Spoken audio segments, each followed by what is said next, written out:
All right, Shalom Akim. I like to say Kal Halayim, Yahweh Ba'ashem, Yahweh Shai, Ba'ashem Rakakodash. Double honors the apostles, elders of Great Millstone and Ruel. Peace and salutation to the Akimoni world that pushes truth to the four corners of the earth, right? This is Yaraba from the GMS Trinity Camp. I say I'll go through a few precepts. I'll entitle it, sacrifice. Right, we'll go through some precepts, and we'll go through a few definitions, right?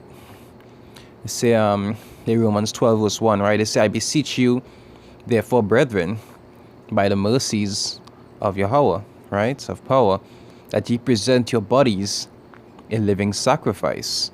It's a wholly acceptable unto power, which is your reasonable service. Now, that sacrifices go in many different ways. It's not just about giving up things that you might have to give up in the world, but also about giving up when it comes to yourself.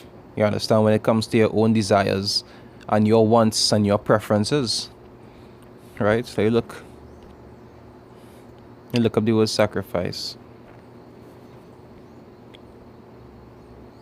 They wasn't showing all this crap, this notification before, why they're doing this now.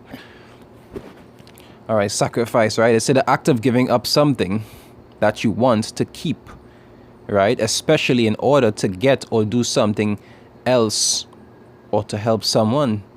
You see how they say giving up something that you want to keep, which is a trial that many men just go through and a lot just fail. Why? Because certain things that they just had to give up, they don't want to give up on. You understand? Jakes do like to give up on comfort. If they had to give up the family, they don't want that. If they had to give up the woman, they don't want that. You understand? Jakes just fail these kind of trials. That way scriptures talk about that. It say, he that loveth father or mother more than me, or son or daughter more than me, is not worthy of me. Right?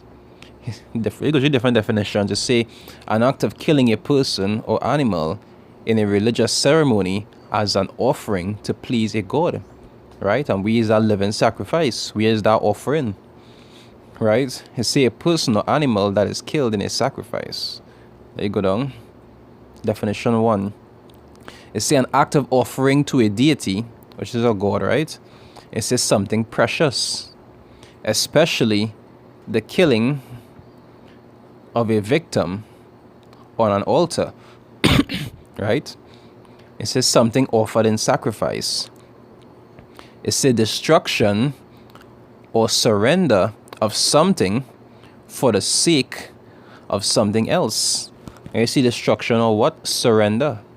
Surrender means to what? To give up. Like when somebody in a war and they surrender, they give up to the will of the other party. Right? Which you go back to what I was talking about before. You see about giving up your own desires. You understand? Surrendering yourself. These are the kind of things that Jake does find difficult to do, or even difficult to grasp. Why? Because Jake's like the desires to be met. Right? Now you go to the actual word itself in the Strongs. It says sacrifice victim.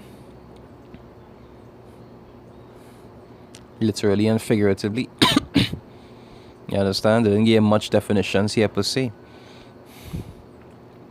But we went through some definitions of what the actual word go back to. Any different definitions of sacrifice. Right? Let me get next precept. I'll go to Matthew 19. I'll start from, maybe see. I'll start from Matthew 19.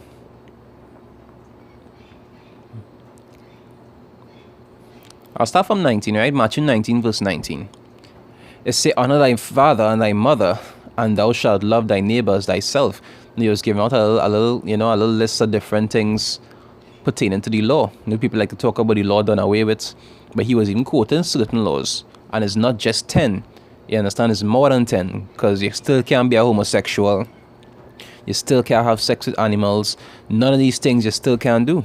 You understand? But he was just giving them like a rough little briefing of certain things that they talk about in the law pertaining to the Old Testament. Alright? And that is why he was giving them like a rough little layout of certain things. Right? Verse 20, it said, the young man said unto him, it said, all these things I have kept from my youth up. I say, what lack I yet? Right? So you want to know, well, what is I missing if I doing all these things since I was small? You see, our Shai said unto him, if thou will be perfect, right? If you're ready perfect, it say, go and sell that thou hast and give to the poor, and thou shalt have treasure in heaven, and come and follow me. You understand? This was a type of sacrifice. And this was the what? This was to prove his faith. To actually show him without actually telling him where it is he was lacking. Faith. And like I say, sacrifice is something that Jake's not good at. They're not good at sacrificing the things around them, and they're not good at sacrificing their own desires. You understand? Jake just want to have a cake and eat it. As he's saying, let's go. They don't like to give up anything, but they like to gain everything. But it don't work that way. The more definition of sacrifice that goes back to giving up something to obtain something better, which is what the men of the Lord doing.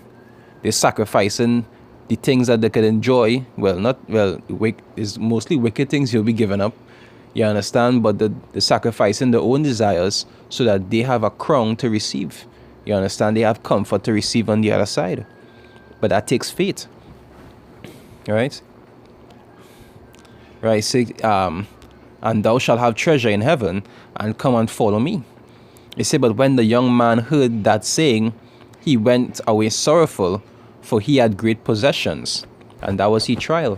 And that was a simple trial that he failed. You understand? He didn't want to make that sacrifice. He said, then Adania, I just closed this up now. It said, then said Adania means my Lord. You know, Adania means my Lord in Hebrew. It said, then said Adania unto his disciples, it said, verily I say unto you, that a rich man shall hardly enter into the kingdom of heaven. Why? Because they don't want to give up their riches. They don't want to do the things that please into the Most High. They will do the things that please into this world to keep the riches. Because the minute you start to walk in the ways of the Lord, especially depending on what level you're on, the wicked people that are among you will shun you. You're not going to have that wealth anymore. It's not going to be the same. They don't want to do business with somebody who's preaching on the streets like a madman. You understand? And the Lord could even deliberately take that wealth from you to try you. You understand? And when that time comes, what will happen? You'll depart from the Lord to regain your riches. Because you're so accustomed to that life of comfort and prosperity. Which the scriptures itself show you that is not something that the Lord was promoting. Even though it might have one or two men who did believe in the Lord that was rich, the Lord wasn't promoting, just going around and being rich and bountiful and, sow a seed and you'll receive blessings upon blessings. The Lord never used to promote that. That is what these churches just promote.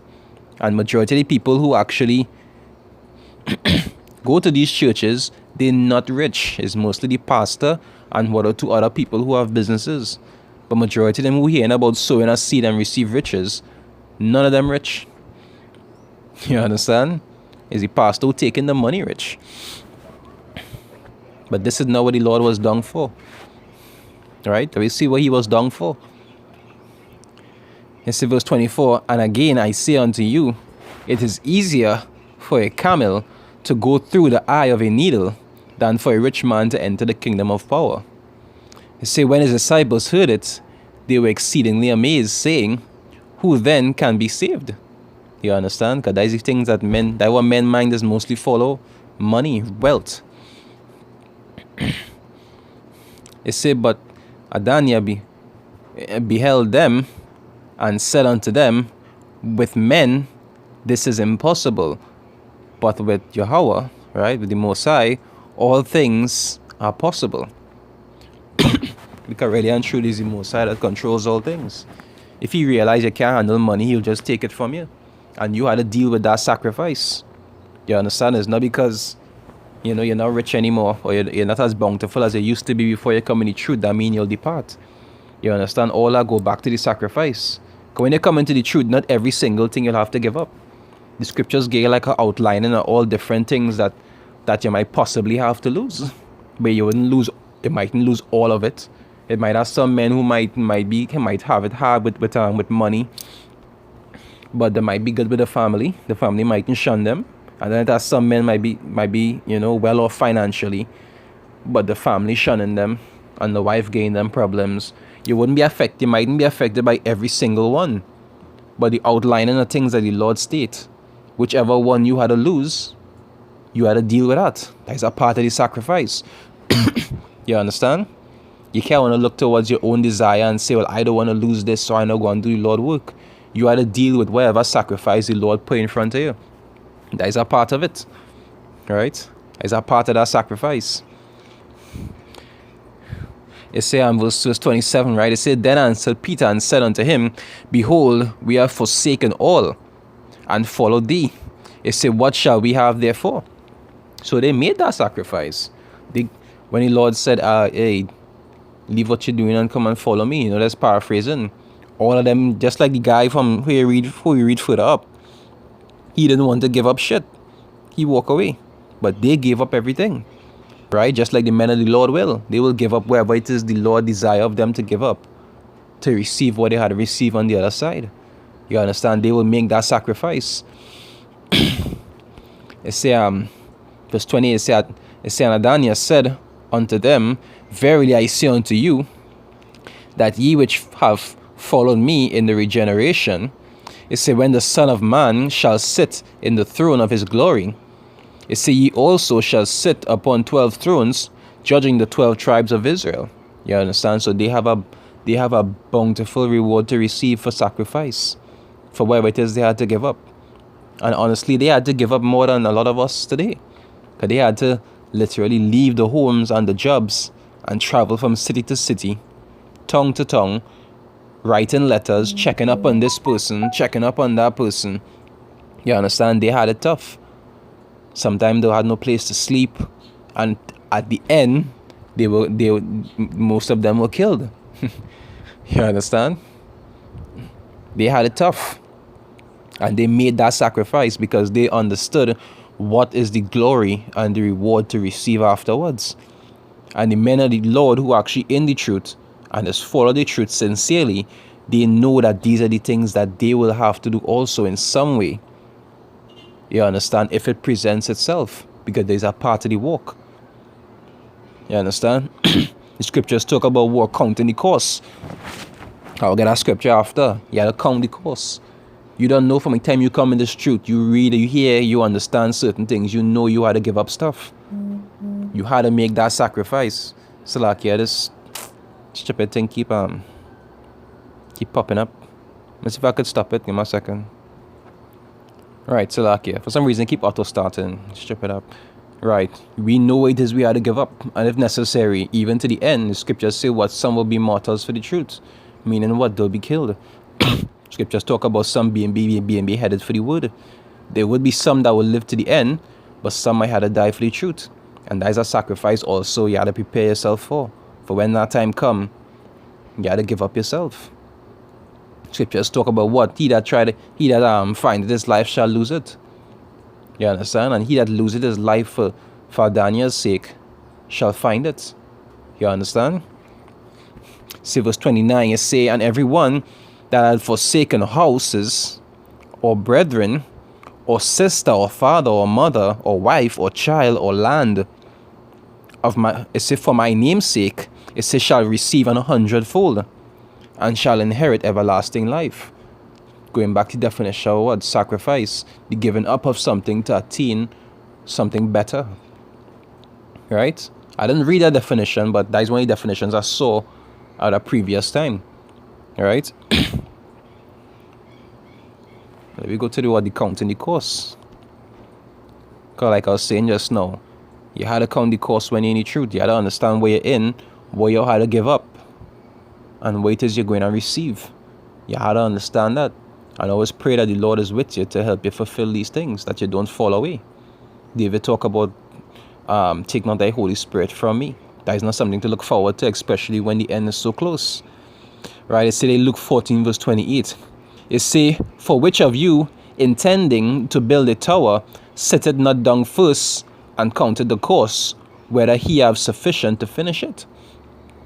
Even if you had to build a house, what you had to do, you had to plan it. You had to make sure you have enough money, make sure you could pay workers. You wouldn't just start building a house and you ain't even know if you could be able to stretch. You understand? You sit down and just plan these things. Would I be able to finish this house? You wouldn't just go and buy a car. Say, would I be able to pay for this car? You know, that's our next example. You will sit down and you will plan and think about these things. And when you truth you that, you have to think about these things. Once you come out the matrix, you can't go back in. And if you try to be like Slifer and try to cut a deal with the agents to go back in, you'll just end up being destroyed. Just like how he was. You can't go back in the matrix. Once you come out, you have to live on the outside until the end, or until your end. Right? It say verse 29, it say, less happily after he had laid the foundation and is not able to finish it. It say all that behold it begin to mock him. And that is the next thing that you'll do, you'll shame the ministry. Because you can't be preaching one thing and then after a while it just fall out. And he was talking about thing and whatever, and about not doing this and giving up that. And what should he doing now? He just like one away. You understand? You gonna make the Lord a laughing stock. You shame the ministry. Your judgment gonna be worse than the unbelievers. Right? It's a saying, this man began to build and was not able to finish. You understand? All of this is examples of what sacrifice. You gotta understand what you're a part of. And you gotta understand what you had to give up from the start. And you gotta prepare yourself for that. Because when that time come, that you had to lose this or that, you can't be moved because of what you lose. You understand? All of these things are part of the walk. Say, let's get a layout of different things, brothers, house, land.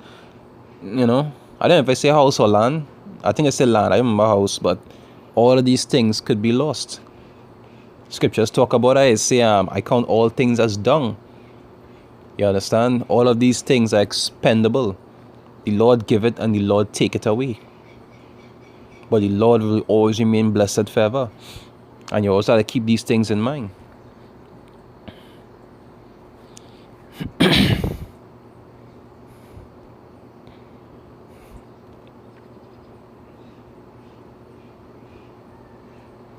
It says there's 1 Samuel 15 and 7 20, right?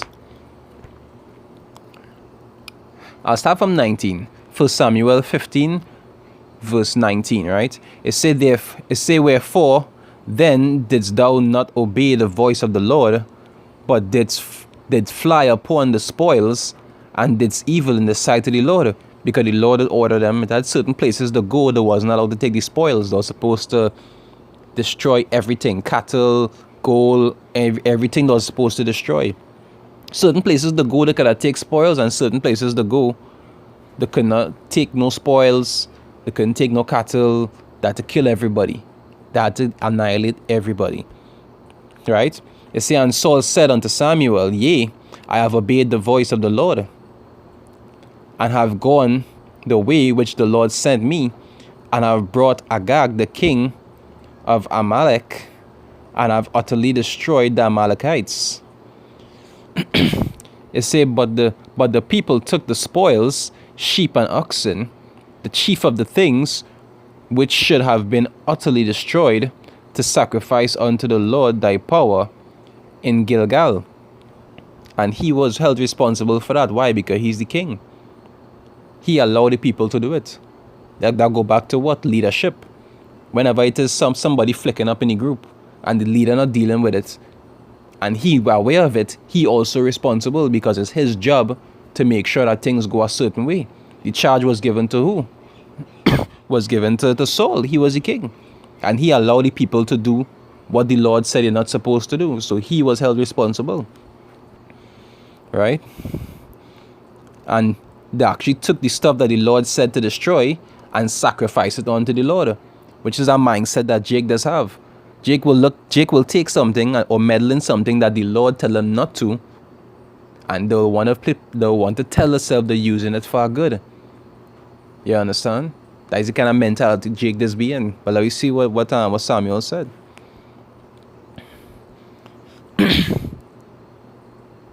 And Samuel said, Had the Lord a great delight in burnt offerings and sacrifices, as in obeying the voice of the Lord? You understand? It said, behold, to obey is better than sacrifice, because obedience is a sacrifice. When you are to give up or yield to somebody else's desire, that is a sacrifice. Especially when you want to do contrary, that is a sacrifice. That why I talk about like say if a man have a wife and his wife is in subjection, you understand? She will do what she husband tell her to do, even if she might not want to do it or might not like it. You understand? That what called being under subjection. That is a sacrifice. To do something that you don't want to do or that you're against, that is a sacrifice. And these are the kind of sacrifices that the Lord does be desiring of you. To do what the Lord tell you to do. He didn't ask you how much you like it or what you would prefer. The sacrifice is what? To obey the voice of the Lord. That better than a burnt offering. And spiritually it is a burnt offering. Why? Because your body is a living sacrifice. And it goes back to what? The fire, the baptism, the fire, right? Which is the affliction and the different things you had to go through. Right? Right, it's read over. You see, and Samuel said, had the Lord a great delight in burnt offerings and sacrifices, as in obeying the voice of the Lord? It say, behold, to obey is better than sacrifice, and to hearken than the fat of rams. For rebellion is as the sin of witchcraft. You understand? Say, for rebellion is as the sin of witchcraft, and stubbornness is as iniquity and idolatry. And that is why you see the 2/3 of our people are going to be destroyed. Because all these things he called here is penalties of death. You understand? And that is what rebellion is like towards the Lord. Eventually it leads to destruction. If he, because thou hast rejected the word of the Lord, he had also rejected thee from being king. So there's a few precepts I went through, talking about sacrifice. It had different aspects of sacrifice, giving up things in the world, giving up your own rights or your desires. Like when they talk about in the Freemasonry, like selling your soul, that goes back to what? Into giving up your rights for those paper dollars. You understand? But the men of the Lord has give up their rights. You understand? And yield to what the Lord say, to receive the things that we had to receive on the other side. Even though we can't see it with our eyes, we believe that these things will be received. You understand? We have faith. Scriptures refer to us as prisoners of hope. You understand? But that sacrifice go back into serious things that brothers just had to watch a particular way. Not everything you like you would have. But that what the sacrifice is about giving up to receive something better. And that the mindset that you had to be in, because when you look at all the things that we might have to lose or go through now, in time to come it'll be worse. When the time of Jacob trouble reach, we'll have more sacrifices to make. You'll have more things to give up. Some of us might even have a house to stay in. You understand? Might have to be sleeping out in the cold. We don't know. So you had to be in that mindset. You understand? Anyway, I hope it was edifying. With that, I like to say Shalom. Yahweh Hashem Yahushai, Hashem Rakakodash. Right? Akim, stay strong.